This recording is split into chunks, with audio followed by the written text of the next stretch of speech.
Pegawai negeri sipil di lingkungan pemerintah Provinsi Jawa Barat yang tingkat kehadiran kerjanya rendah, bakal diumumkan di media sosial sebagai hukuman.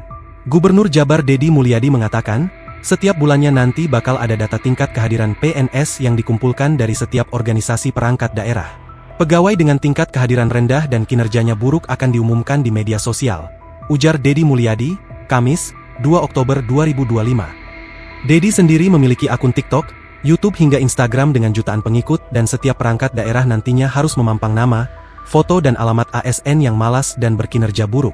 Menurutnya, hukuman ini layak diberikan karena PNS sudah digaji dan dituntut untuk menghasilkan produk atau kinerja. Ya, orang digaji kan harus ada produk, kalau digaji nggak ada produk, ngapain? Katanya.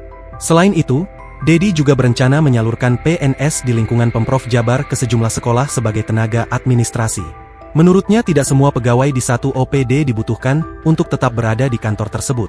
Nanti diberlakukan per 1 November, ujarnya. Setiap PNS, kata dia, sudah memiliki indikator kinerja yang harus dicapai setiap bulan. Pihaknya juga memastikan sudah memberlakukan hukuman berat bagi ASN yang melanggar aturan. Diberhentikan, hari ini bisa ditanya tuh, sudah ada 20 orang diberhentikan, cuma kita tidak umumkan, ucapnya. Download Tribun X sekarang. Menghadirkan lokal menjadi Indonesia.